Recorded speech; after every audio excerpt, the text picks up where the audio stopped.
Peace. What's good, guys? It's your boy Jay. That's me. How are you guys doing? Let's talk about and discuss NXT from January the 31st, 2023. This was the go-home show for this Saturday's Vengeance Day, and we will go over the predictions for the Vengeance Day card.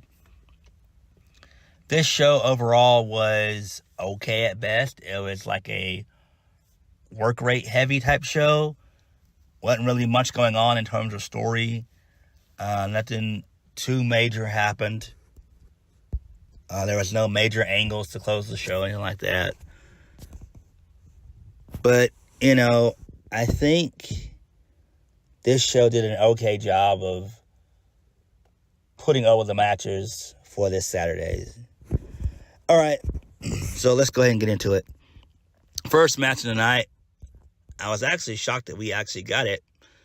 The Creed Brothers versus Enofe. So we have that match indecisively. And basically, Jinder Mahal, he got involved towards the end. He distracted Ivy Nile for some reason. I have no idea why. And that allowed Enofe to win decisive. They won. So I would imagine this isn't over. This is just the first match of their feud, and it's going to continue, which actually makes sense. So this is not a one and done type of thing.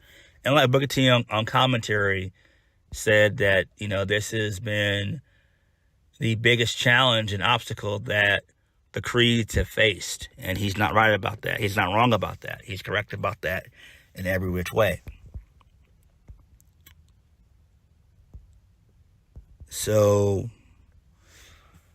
moving on. Axiom, he's backstage. Him and Tyler Bate, they're hanging out. They're watching a UK match with a match with A-Kid. So Tyler Bate walks up and he says, Axiom reminds him of A-Kid. I'm like, that's the same person. Come on, Tyler. You can't be this fucking stupid. We know you can't. So Axiom says he gets that a lot. He says they agreed that they should wrestle each other and that they would tear down the house tonight. Damon Hemp, who we haven't seen in months, he appears and interrupts and says, all this friendly competition and talk about respecting each other makes him sick. Damon also says that when he was in the UK, he learned that all you UK people are soft and that the European style of wrestling is overrated. Kemp also says, as for A-Kid, if they see him personally, tell him he's hot garbage, according to him. Axiom says if he sees A-Kid, he'll make sure to tell him. And then everyone walks off. And, Kemp walks off, and then before that, both Tyler Bate and Axiom, they insult Kemp behind his back. I forgot what they said. I couldn't even make it out. Maybe they call him a wanker? I don't know. Next, another work rate match. Zoe Stark versus Indy Hartwell. So this occurred because they showed us a video about Indy being in the women's locker room, talking about her Royal Rumble experience from Saturday. And so Zoe interrupts Indy, and Indy accused her of attacking Nikita Lyons. Zoe says she didn't attack Nikita, but if she did, we'd know all about it. And Stark, she knocks Indy for her Rumble performance compared to what she did. She lasted like 30 minutes. I think Indy lasted maybe like 2 or 3 minutes. Can't remember. And then Saruka, she jumps up to defend Indy and reminds her how Indy beat her last time they faced. Stark says she told Ruka to stay out of her business, and if she knows what's good for her. And then Starks warned Indy about tonight's match and then walked off. So Zoe Stark versus Indy Hartwell. Zoe wins via the running knee. It is what it is. Who gives a fuck? I cannot stand Zoe Stark. Although I am liking the fact that they are giving Ruka some shine. I'm digging what they're doing. So, post-match, Zoe Stark isn't done. She beats down Indy Hartwell, and then Ruka, she rushes out to make the save. And that was that. So, I mean, I kind of like that. I'm guessing in due time we'll get Zoe Stark versus Ruka, which makes the most sense. Moving on. Schism, they're backstage. So, the Dyad, they say that a day of vengeance is on the horizon for the Schism, and that they see vengeance as something owed to them for far too long. They say that the NXT tag team titles have been kept from them since the inception of the Dyad. And then Jacy says tonight, Fowler and Reed will change their destiny by altering the reality of others.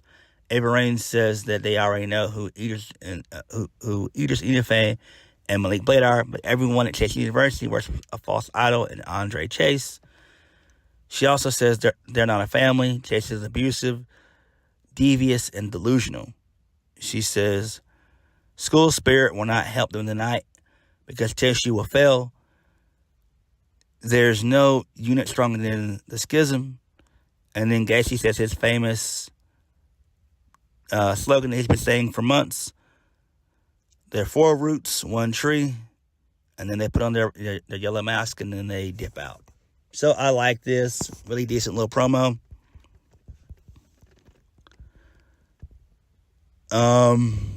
Continuing on with the show. Well, yeah. So Apollo Crews, he didn't want to be at the Go Home show in Orlando. So he took, I guess, a plane or a bus to Charlotte, and which isn't bad. It wouldn't take, via plane, it wouldn't take no more than about maybe 2 hours at best to get from Orlando to Charlotte. So Crews says he's already in the city. He has up the city, and says that he came to Charlotte early to get a feel of the city's energy, and he can feel it from the rooftop. He says NXT is coming, and so is he. Crews said he needs 2 falls, and that's it. Crews says he visualized this 2 out of 3 falls match, saying he just needs 2 submissions or 2 pinfalls with Carmelo Hayes 100 times in his head. He says that he knows that Hayes will be fast and flashy, but he's ready for Hayes' game plan. Crews also says that he's better. His best will always be better than Hayes' best. Crews says that if Trick Williams wants to get involved, he'll get handled. And Apollo says if Carmelo wants to call Crews the past and Hayes the future, but at Vengeance Day, the past will dictate the future. And then we see a glimpse of the Charlotte skyline at night, which was pretty fucking cool.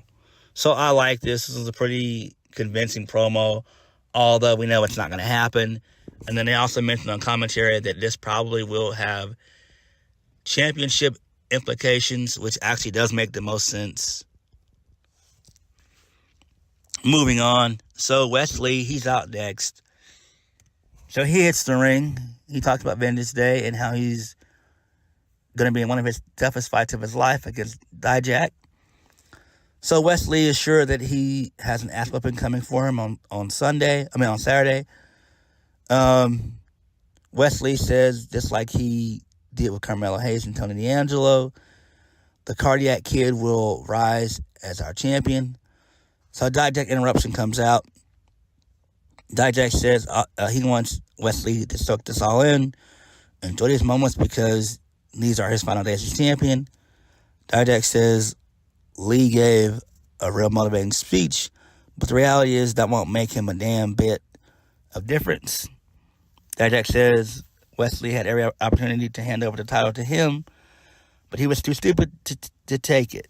And now on Saturday, he has to face off with the biggest and baddest of NXT. Dyad says he'll rip the title from Lee's broken hands. Wesley says that's exactly what he's going to have to do. Pry it from his dead cold hands. But that would be easier said than done. Lee goes on about being a fighter. And when he didn't think he could fight for anymore. The fans' support said he could reach new levels he never dreamt of. Lee says at Vengeance Day, Dijak isn't fighting him. He's fighting everyone on the West Side. I'm like, what the fuck? Come on, dude. Have a better way of that. Dijak then says he might be that Wesley might be fighting for fans, but they damn sure won't be fighting for him. That's for sure. And then we get Von Wagner and Mr. Stone. So basically, Stone says it's not like Dijak says he's the biggest and baddest, but he must have forgot about Von. Von tells Dijak to take those stupid sunglasses off because we're inside. The only injustice is Von being overbooked. No, the only injustice is that these both retards are fucking terrible. Twiddledee and Tweedledum. What the fuck? I can't stand Dijak or Von Wagner. Ugh. So, Dijak says that his eyes are only focused on the title. He has no issues with Von right now. So basically, Wesley stirs the pot between both Von Wagner and Dijak. So Lee says that he sees an injustice and it has to be fixed. And Lee says come Tuesday that there's going to be a number one contender if Von Wagner can defeat Dijak tonight. So we get this lame shit that makes me want to smash my head against a fucking wall. Von Wagner, Dijak. Dijak wins. Feast your eyes. Who gives a shit? And Wesley was also out on commentary. Ugh. All of it was awful. Next, my boys, Stacks and Tony D, they're backstage. Stacks says he can't stand this Dijak guy, and he's probably winning the NXT North American Championship on Saturday. Tony says forget about Dijak for now. Street Justice has no time limit. Facts. They mentioned that thing, and that Stacks said he took care of business because he's the underboss. So it's on next week. So Tony says let's take care of that other thing right now, and then they walk off. So I have no idea what that all was about. I don't know what that is. It's interesting to see what they're going to do with that. But I don't know. It sucks that Tony D's not going to be on Vengeance Day. It really sucks. I'd much rather have him in this position and not Dijak. So Vic Joseph, he shows us Nikki Lyon tweets that she had successful surgery to repair her ACL and meniscus. So Mackenzie Mitchell, she says that she's going to run down the recent parking lot segment where Lyons was attacked last week by a mystery person. So we see Valentina Perez and Danny Palmer, Ariana Grace, Alexis Leet. They're all walking into the building. Then there's also a unidentified woman in a white car. And then she mentions Alexa Lopez, who was walking up with Lola Vice, and it said they were close to Lyons. And Tiffany Stratton, she was going through her bag, staying near her car, but apparently not. So Mackenzie wonders if Stratton used something in her bag to attack Nikki Lyons. We also see Zoe Stark walking away in the background. Mackenzie says she's a prime suspect. Hayden Paxton and Lash Legend were shown lurking around as well. in the background. We also see how Indy Hartwell and Lyra Valkyria came to tend the Lions and call for help. And then also Mackenzie mentions that Wendy Chu was seen observing things from a vehicle. And then Mackenzie says no one is taking credit or claiming responsibility for the attack, but if that changes, Mackenzie will update us. Okay, so we can assume that it's either going to be either two suspects here. Either Tiffany Stratton or Zoe Stark. I would assume it would be Tiffany Stratton versus Zoe Stark. The Zoe Stark and Nikita Lyons feud or mini feud has been a total disaster. So, I don't know. But I hope that it is, for our sake, I hope that it is going to be Tiffany Stratton who's behind this, who's the culprit, versus Zoe Stark. So, we didn't see a video package for the steel cage match between Braun Breaker and Grayson Waller. Next, Axiom versus Tyler Bate. Really good, solid work rate match. Tyler Bate wins via the Tyler Driver 97. And then post-match, Damon Hemp, he comes from behind and he takes out Axiom. And Bate rushes in to make the save. So I'm guessing they're doing something with those three individuals. That's fine, I guess. Next, we get a really creepy but cool vignette of Isla Dawn. So she's walking around a fire. She's doing some occult-like shit. She says she talks about the end of spring. In her land, it brings time to heal, time to put this all behind us, and to mark new beginnings. Tonight, we will purge constraints of the past. We will we will purify the negative energy surrounding us. We transform the uninitiated into members of this house. We see Alba Fire standing there. Dawn says that there's always been rage inside of Alba. She just needs a gentle nudge from her, Isla Dawn. And then Dawn asks, shall we? So Alba Fire, she nods her head. So they both throw salt to the fire and say, joining them as they let go of their bridled passions, as they shed their egos, relinquish their need for control.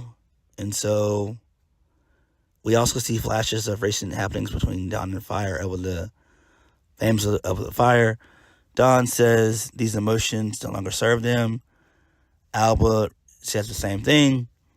And then Alba Fire puts the fire out with water. And then Isla Dawn says that this ritual, with this ritual, the initiation process has begun.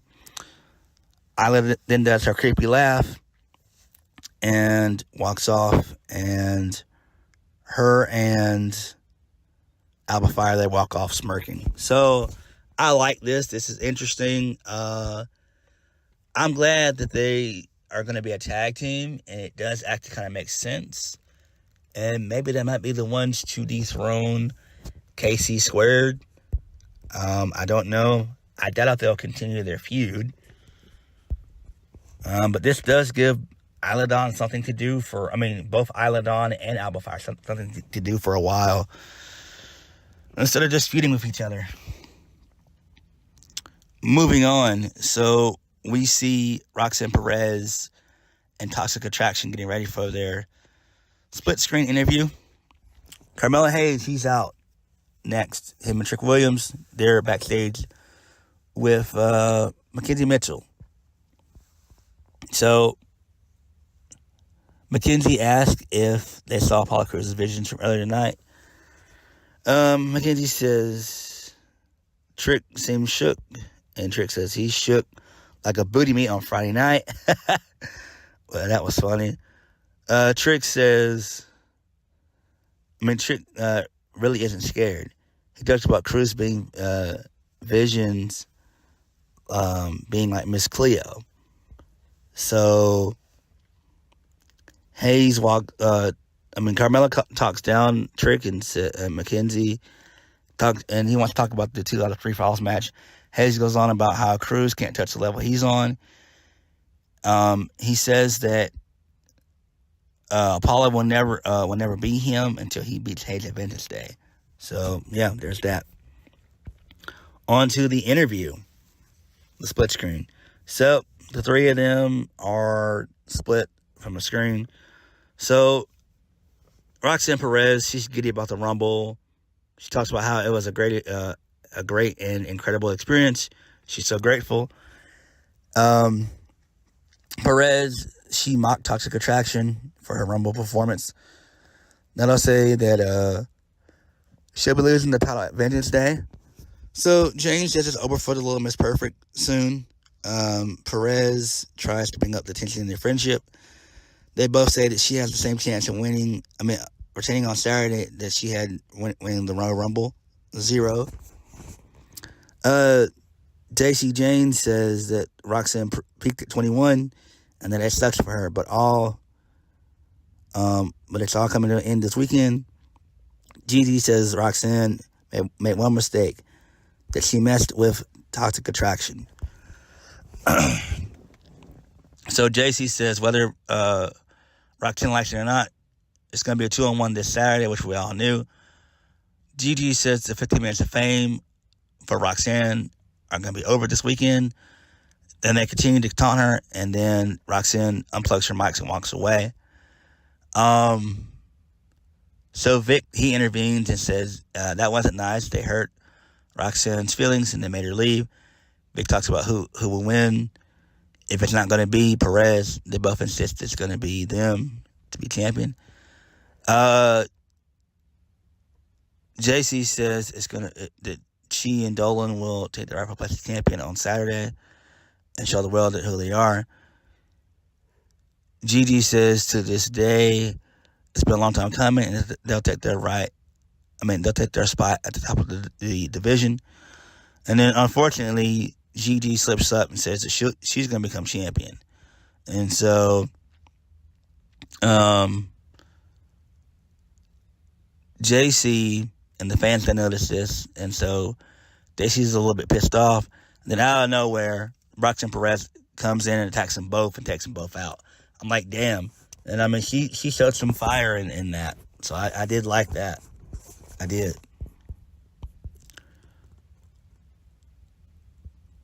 Next, we see the debut of Stevie Turner. She took on Danny Palmer. So Stevie wins via, I guess that was like a modified side slam, which was kind of cool. It was like a sit out side slam. That was pretty cool. So I like this. I'm glad that she's finally on the roster. She's finally there. Her character is pretty interesting. So we go backstage. Goddamn, she's on the phone. She tells someone that she'll see them there and that she loves them. So it sounds that she's talking to, she must be talking to Zach or something like that. I guess, Gibson. So Fallon Henley, she walks in. She asks who she was on the phone with. Kiana insists that it was no one. She said, don't worry about it. Henley says that she knew James would break Brooks's heart. James says it's not what she thinks. And she doesn't even know why she's upset. Then Casey Squared, they walk into the picture and they point out how James and Henley aren't talking about Saturday's title shot. So, Kiana James insists that they are still going to win the titles. Fallon Henley says this is the biggest match of her career. She's going all out. And so she gets a weird look from Kiana James. So they trade some more words. The champions don't care if they go all out because because the titles are staying with them. And the champs walk out. Kiana is distracted in thought. So Fallon tells her to stay focused on Saturday, but this conversation is not over. So, we still see more tension between the two. All right. Charlie Dempsey versus Drew Gulak. Drew Gulak wins via a roll-up, and I'm not happy about that. I don't like it. I was hoping that Charlie Dempsey was going to win and maybe beat down Hank Walker post-match. I was hoping for that. So, I don't know. I don't know where this is going. But anyway, we see a dazed Hank Walker trying to recover from ringside from whatever happened. I can't remember what happened. So, backstage, Von Wagner, he's throwing furniture around. Mr. Stone says this is not working, which I agree, it's not. Von Wagner and Mr. Stone are not working at all. Both of them need to be released. Not being mean, but that's just the cold hard facts. So he asked if why is he even managing Wagner? Stone says he's been managing Wagner for over 1 year and he knows nothing about Von. Who is Von? Stone says Von knows he's big and proud, but everyone knows that. Stone says if Von wants to get to the next level of this business, he has to show Stone who he is inside. Stone says, help me help you, just help me help you. He says it again, and then he dips out. So I don't know why, but I got a feeling that we could see some type of interference with maybe a match on Saturday, maybe one of the matches where he just goes berserk and takes out somebody or something like that. I don't know what they're going to do with Von Wagner. But Von, just like Dijak, those two are useless. Von Wagner and Dijak are just useless as wrestlers. And that's just, it is what it is. I know that's mean, but it's the cold hard truth. It's the cold hard truth. Just because they're big doesn't mean that they're good. And they're most certainly not good, but I don't care about this. Then we basically just get the main event. That's all we get,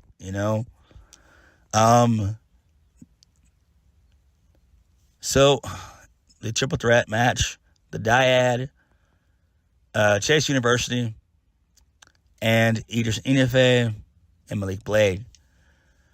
Really good, solid work rate triple threat match. In the end, Chase U got the win. So, we have two face teams, that being the New Day and Chase U, and two heel teams being Gallus and Pretty Deadly. So that does make sense. And then Chase U, they're continuing their celebration. So we see Gallus looking at the platform. Looking on from a platform above the crowd. Pretty Deadly, they come out to the entrance way to stare down Chase U. The New Day, they appear on the big screen. It's a pre-recorded video. They congratulate Chase U and said they're going to Vengeance Day. The New Day, they rant some more how they're going to see them this Saturday in Charlotte. The New Day says, gets the crowd to give it up for Chase U one more time. And then Chase U, they celebrate some more. And Gallus and Pretty Deadly, they look on, and then that was that. So that was NXT. Nothing, like I say, too major happened. Let's get into the Vengeance Day match card. So let's go with KC Squared versus Fallon Henley and Kiana James for the NXT Women's Tag Team Championships. Casey Square is going to retain. Like, why not? And then I do see them in due time losing the championships to Alba Fire and Isla Dawn. I think that's going to be their next feud. Moving on. Wes Lee versus Dijak for the NXT North America Championship. Wes Lee, and then we probably will see Von Wagner get involved and take out both guys to make a statement. That's what I would do. But, I mean, it doesn't really matter. Moving on. The New Day versus Gallus versus Pretty Deadly versus Chase U. A fatal 4-way tag team match for the NXT Tag Team Championships.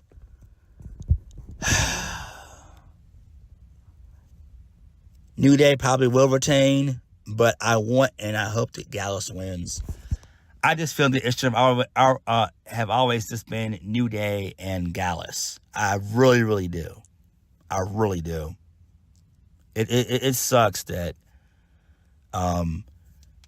they had to make what could have been a great singles match. I mean, a great tag match, just a 2-on-2 tag match, would have been great between Gallus and New Day. But adding Pretty Deadly, who I like, and Chase U, it just doesn't make any sense. But New Day probably will retain. Another mistake that Shawn Michaels has made, the triple threat. Roxanne Perez, Gigi, Dolin, Jacy, Jayne for the NXT Women's Championship. Roxanne Perez is going to retain, hands down. Like, why wouldn't she? Apollo Crews versus Carmelo Hayes. This will probably be matchup of the night. Carmelo Hayes is going to win hands down. So, I predict that Apollo will get the first fall, and then the last two falls will go to Carmelo.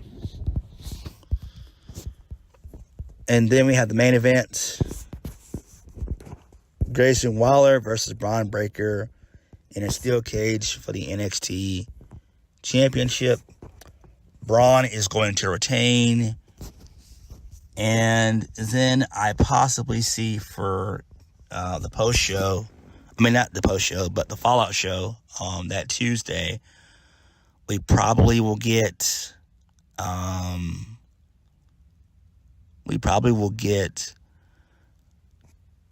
Carmelo stating that he wants to face Braun at Stand and Deliver.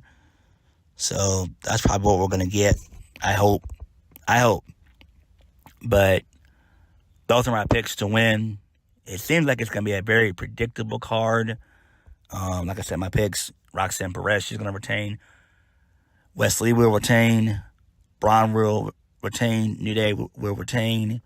Casey Square will retain. And Carmella will win. So on that note, thank you guys for watching. Please hit the like button, comment down below, and subscribe for more videos. I'll catch you guys later. Peace.